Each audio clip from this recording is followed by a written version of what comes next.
کتاب کھول لیں زاد الطالبین 9 حدیثیں ہوئی ہیں جی، کس ساتھی کو معلوم نہیں ہے؟ نمبر 10 ہے نا، ظلم ظلمات یوم القیامت، یہاں سے ہے۔ بسم اللہ الرحمن الرحیم، پڑھیں ساتھ نا۔ الظلم ظلمات یوم القیامت، جب ترجمہ سنیں اس کا۔ قال رسول اللہ صلی اللہ علیہ وسلم الظلم ظلمات یوم القیامہ، جناب رسول اللہ صلی اللہ علیہ وسلم کا ارشاد مبارک ہے، ظلم قیامت کے دن اندھیریوں کی شکل میں ہوگا۔ اس کا ترجمہ ہے، جناب رسول اللہ صلی اللہ علیہ وسلم نے ارشاد فرمایا کہ ظلم یہ قیامت کے دن اندھیریوں کی شکل میں ہوگا۔ ظلمات، ظلمت کی جمع ہے، ظلمت کہتے ہیں اندھیرے کو، اور ظلم آپ جانتے ہیں عام مستعمل لفظ ہے، ہم کہتے ہیں بھائی ظلم کرنا، اور ویسے ظلم کی تعریف، جامع تعریف یہ کی گئی ہے، وضع الشیء فی غیر محلہ، کسی بھی چیز کو اس کے غیر محل میں رکھنا یہ ظلم کہلاتا ہے۔ بات سمجھ میں آ گئی ہے؟ ظلم کا مفہوم بہت وسیع ہے، عام طور پر ہم تو اس کو محدود سمجھتے ہیں۔ تو اس حدیث مبارکہ میں آپ علیہ السلام نے فرمایا ظلم قیامت کے دن اندھیریوں کی شکل اختیار کر لے گا۔ نیک اعمال قیامت کے دن روشنی کی شکل اختیار کریں گے، اس کے برعکس ظلم، گناہ یہ قیامت کے دن اندھیریوں کی شکل اختیار کر لیں گے۔ قرآن کریم میں اللہ پاک ارشاد فرماتے ہیں نورہم یسعی بین ایدیہم، ہے نا، وبایمانہم، کہ ایمان والوں کا نور ان کے سامنے سامنے دوڑتا ہوگا۔ جو صاحب ایمان، صاحب اعمال ہوں گے، ان کے یہ نیک اعمال قیامت کے دن ان کے لیے ٹارچ کا کام دیں گے، روشنی کا کام دیں گے۔ اندھیرے راستے میں جب انسان چلتا ہے تو اپنے ساتھ کوئی روشنی رکھتا ہے نا، ٹارچ وغیرہ کا انتظام کرتا ہے تاکہ راستہ دیکھ سکے، راستہ بھٹکنے سے بچ جائے، گرنے سے بچ جائے، پھسلنے سے بچ جائے، حادثے سے بچ جائے۔ تو قیامت کا دن وہ بھی ایسا اندوہناک دن ہوگا کہ اس میں روشنی وہ اس طرح دنیاوی اعتبار سے اسباب کے ذریعے سے نہیں ہوگی، آلات کے ذریعے سے نہیں ہوگی، نیک اعمال کے ذریعے سے ہوگی۔ جس انسان نے نیک اعمال کیے ہوں گے وہ نیک اعمال اس کے لیے روشنی بن جائیں گے، اور وہ اپنے نیک اعمال کی روشنی میں کیا کرے گا، وہ راستہ طے کرے گا۔ لیکن اگر خدا نخواستہ کوئی ظلم کا مرتکب ہوا، کسی بھی اعتبار سے ظلم کیا ہو، زبانی کیا ہو، عملاً کیا ہو، اعضاء و جوارح کے ذریعے سے کیا ہو، کسی بھی قسم کا کیا ہو، وہ اس روشنی سے محروم ہو جائے گا۔ اور اس کا یہ ظلم، اس کی یہ زیادتیاں، یہ اندھیرے کی شکل اختیار کر لے گے۔ اور جس طرح دنیا میں پھر انسان اندھیرے میں ادھر ادھر بھٹکتا پھرتا ہے، یہ قیامت کے دن ادھر ادھر بھٹکے گا اور جہنم میں گر جائے گا، اس کو صحیح راستہ نہیں مل سکے گا۔ تو یہ ظلم ایسی خراب چیز ہے۔ حدیث مبارکہ میں آپ علیہ السلام نے فرمایا الظلم ظلمات یوم القیامہ، ظلم یہ قیامت کے دن اندھیریوں کی شکل اختیار کر لے گا۔ پھر جس انسان نے جتنے زیادہ ظلم کیے ہوں گے، مظالم کیے ہوں گے، وہ اتنے زیادہ اندھیروں کے اندر گھرا ہوا ہوگا، اس کو صحیح راستہ نہیں ملے گا، وہ بھٹک جائے گا۔ دوسری بات، ظلم کسے کہتے ہیں؟ جیسے میں نے عرض کیا کہ اس کی جامع تعریف جو علماء نے کی ہے بالکل، کہ وضع الشیء فی غیر محلہ، کسی بھی چیز کو اس کے مناسب جگہ پر نہ رکھنا، غیر مناسب جگہ پر رکھنا، یہ ظلم کہلاتا ہے۔ اور عام طور پر ہم ظلم صرف اس قدر سمجھتے ہیں کسی نے کسی کو تھپڑ مار دیا بلا وجہ، اس کو ہاتھ سے تکلیف دے دی، ہم کہتے ہیں ظلم ہے۔ یہ یقیناً ظلم ہے، بلا کسی وجہ کے، بلا کسی سبب کے کسی کو اذیت پہنچانا، تکلیف پہنچانا ظلم ہے۔ لیکن ظلم کا مفہوم صرف اس قدر محدود نہیں ہے، بلکہ بہت وسیع ہے۔ یہ بھی ظلم ہے کہ انسان کسی پر زیادتی کر لے، چاہے ہاتھ پیر کے ذریعے سے اس کی پٹائی لگا دے، اور اس کا حق چھین لے، یہ بھی اعضاء کے ذریعے سے ظلم ہے. اس کی چیز غصب کر لے، اس کے کسی مال کو، اسباب کو نقصان پہنچا دے، عزت کو نقصان پہنچا دے، یہ سب ظلم ہے. اسی طریقے سے زبان کے ذریعے سے یہ بھی ظلم ہے. کسی کو گالی دے دینا، غیبت کرنا، یہ بھی ظلم کے اندر داخل ہے. تہمت لگانا، یہ بھی ظلم کے اندر داخل ہے. طعنہ دینا، یہ بھی ظلم کے اندر داخل ہے. تو یہ سب کے سب ظلم کی صورتیں ہیں، اور عام طور پر ہم اسے شاید ظلم کے اندر داخل نہیں سمجھتے. تو یہ ساری کی ساری صورتیں کیا ہیں؟ ظلم کی ہیں. حدیث مبارکہ میں آتا ہے، آپ علیہ الصلوۃ والسلام نے ارشاد فرمایا، انصر اخاک ظالما او مظلوما، تم اپنے مسلمان بھائی کی مدد کرو چاہے وہ ظالم ہو یا مظلوم. اپنے مسلمان بھائی کی مدد کرو چاہے وہ ظالم ہو یا مظلوم ہو. اب اس حدیث مبارکہ میں ایک بات تو سمجھ میں آ رہی ہے کہ مظلوم ہو تو بات سمجھ میں آتی ہے کہ مظلوم کی مدد کرنی چاہیے، کہ ظالم کی مدد کیسے کرے؟ تو صحابہ نے پوچھا، لیکن رسول ظالم کی مدد کا کیا مطلب ہے؟ آپ علیہ السلام نے فرمایا اس کو ظلم سے روک لے، یہ اس کی مدد ہے. بات سمجھ میں آئی؟ مظلوم کی تو مدد یہ ہے کہ اس کو ظلم سے نجات دلا دے، ظالم کے پنجے سے چھڑا لے. لیکن ظالم کی مدد کا کیا مطلب ہے؟ ظالم کی مدد کا مطلب یہ نہیں ہے کہ اس کے ساتھ یہ بھی ظلم میں شریک ہو جائے، چاہے انسان کا سگا بھائی، عزیز، رشتہ دار، اولاد، قریبی کیوں نہ ہو. ظالم ہے تو ظلم میں شریک نہیں ہو رہا. پھر ساتھ دینے کا مطلب کیا ہے؟ کہ اس کا ہاتھ روک لے، بھائی ظلم مت کرو. تم ظلم کرو گے تو دنیا اور آخرت میں پکڑ آئے گی. قیامت کے دن بھی اللہ پاک پکڑیں گے اور دنیا میں بھی پکڑ آ سکتی ہے. تو ظالم کی مدد اس کو ظلم سے روکنا ہے، یہ اس کی مدد ہے نا، کہ اس کو جہنم سے بچا لیا. تو بہرحال انسان دنیا کے اندر دیکھے کسی پر ظلم ہوتا ہوا تو ہمیشہ انسان مظلوم کی مدد کرے، اور ظالم کی مدد اس طور پر کہ اس کو ظلم سے روک لے. بعض مرتبہ اس معاملے میں بھی انسان عصبیت کا شکار ہو جاتا ہے کہ اب اگر میں نے دیکھا ظالم میرا رشتہ دار ہے، میری اولاد ہے، میرا بھائی ہے، دوست ہے، میری قوم کا ہے، قبیلے کا ہے، تو بھئی اب اس کا ساتھ دینا ہے. تو ناحق طور پر ساتھ دینا ظالم کا، چاہے نسبی تعلق ہے، چاہے دلی تعلق ہے، دوستی کا تعلق ہے، علاقائی، لسانی، قومی، کسی بھی اعتبار سے ہے، لیکن یہ پھر ظلم کے اندر اور عصبیت کے اندر داخل ہو جائے گا کہ انسان اس بنیاد پر ظالم کی مدد کر لے. تو ظلم بہرحال کسی بھی صورت میں ہو، یہ آخرت میں اس اعتبار سے نقصان کا باعث بنے گا کہ یہ اندھیریوں کی شکل اختیار کر لے گا، اور انسان اپنے اعمال کی جو روشنی اور نور ہوتا ہے اس سے محروم ہو جائے گا. بات سمجھ میں آ گئی؟ اگلی حدیث پڑھتے ہیں، ساتھ پڑھیں. بسم اللہ الرحمن الرحیم. قال رسول اللہ صلی اللہ علیہ وسلم البادئ بالسلام بریء من الکبر. اب ترجمہ سنیں. جناب رسول اللہ صلی اللہ علیہ وسلم نے ارشاد فرمایا، سلام میں پہل کرنے والا تکبر سے بری ہوتا ہے.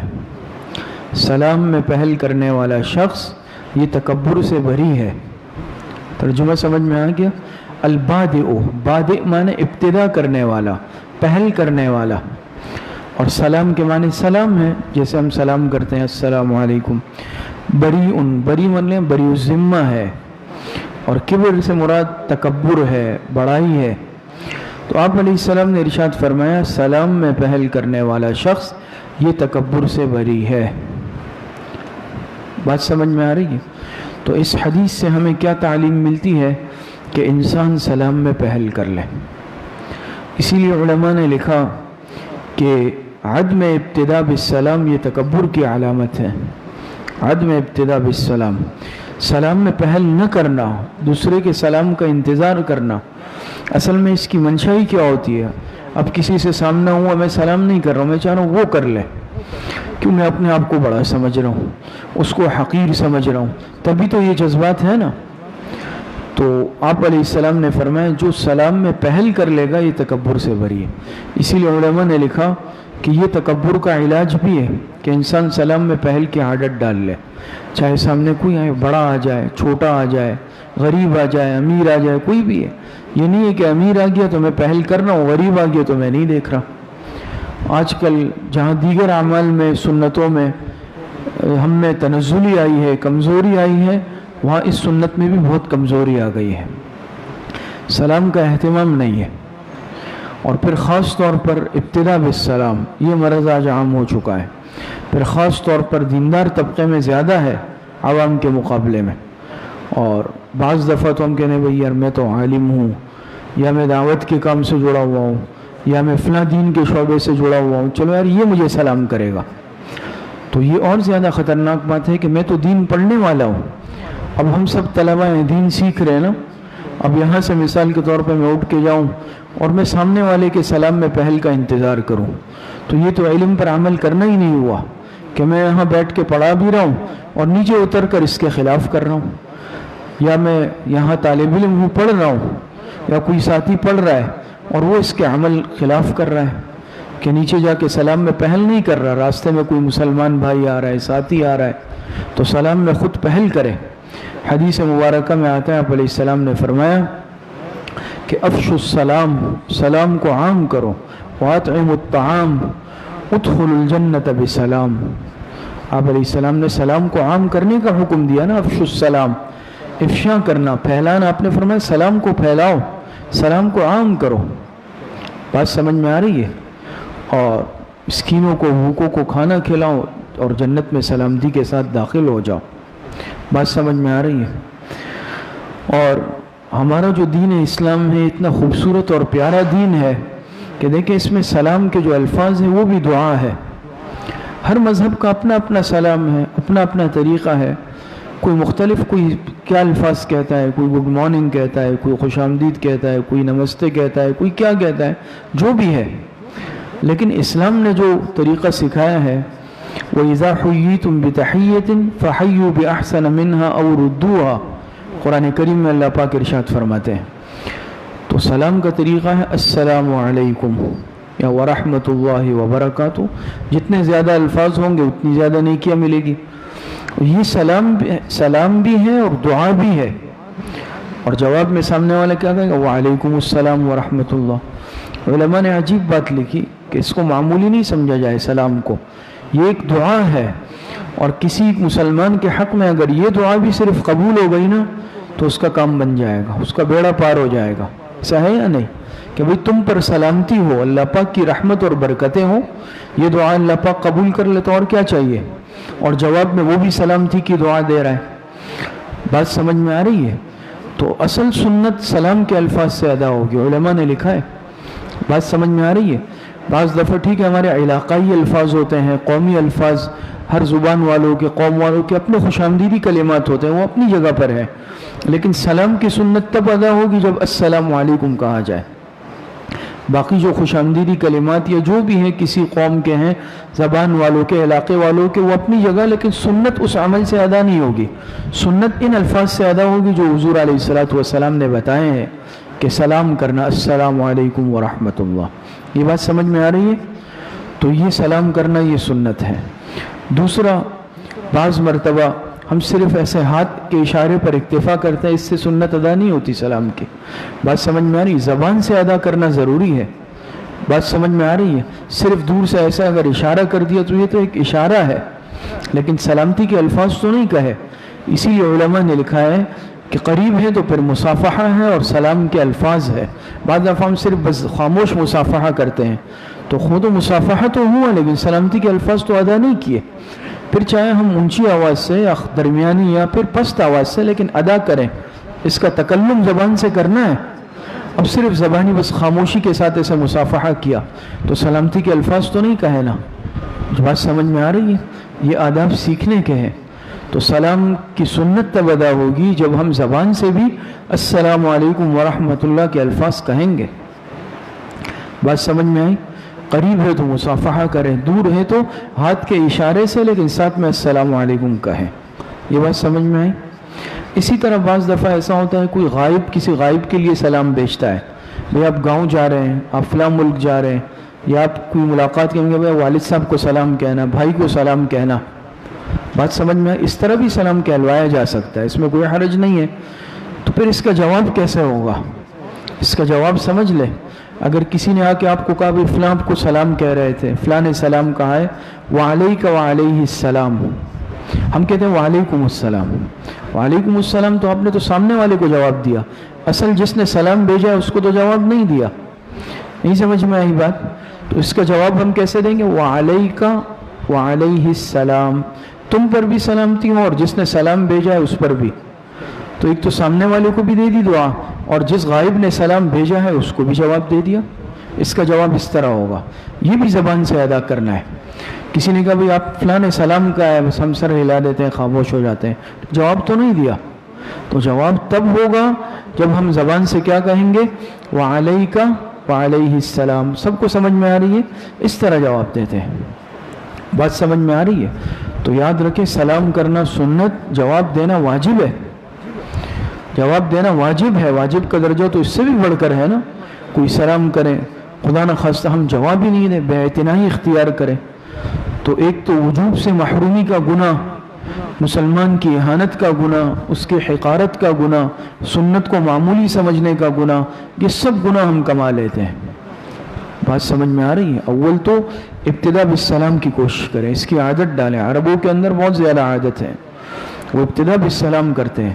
اور اتنا کہ اگر ایک کمرے سے باہر گئے پھر آ رہے ہیں پھر سلام کریں گے، پھر گھر سے باہر گئے پھر کسی کام سے 4 مرتبہ 10 مرتبہ آئیں گے، ہر مرتبہ سلام کریں گے. یہ ان میں بڑی بہترین ایک عادت ہے. اور ہم اپنے گھر میں بعض دفعہ جاتے ہیں تو سلام نہیں کرتے. باہر تو ہم کر لیتے ہیں جاننے والوں کو، دوستوں کو، لیکن ہم سمجھتے ہیں شاید گھر والے سلام کے مستحق نہیں ہیں، بیوی بچے. تو یہ سوچ بھی غلط ہے. اس عادت کی بھی اصلاح کی جائے. گھر جائیں تو گھر والوں کو بھی سلام کریں، ہمیشہ اس کی عادت ڈالیں. بات سمجھ میں آ رہی ہے؟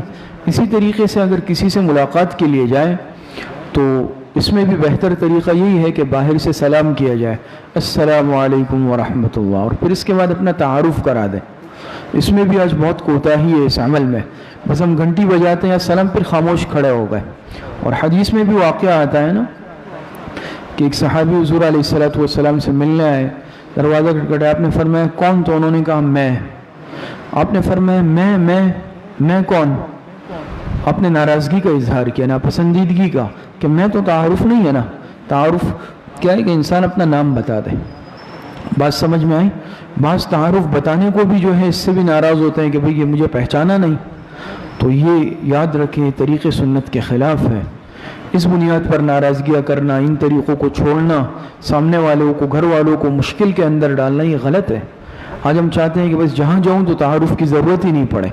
یہ مناسب طریقہ نہیں. جہاں جائیں سلام کریں، دروازے سے ہٹ کر کھڑے ہوں، اور اگر اندر سے پوچھیں تو اپنا پورا تعارف کرائیں.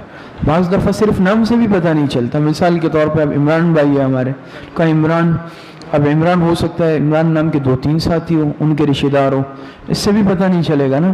تو اپنی ولدیت ذکر کریں، یا ساتھ میں جو خاندان کا نام لگتا ہے وہ ذکر کریں گے، وہ سمجھ جائیں گے بھی فلاں عمران بھائی ہے. بات سمجھ میں آ رہی ہے؟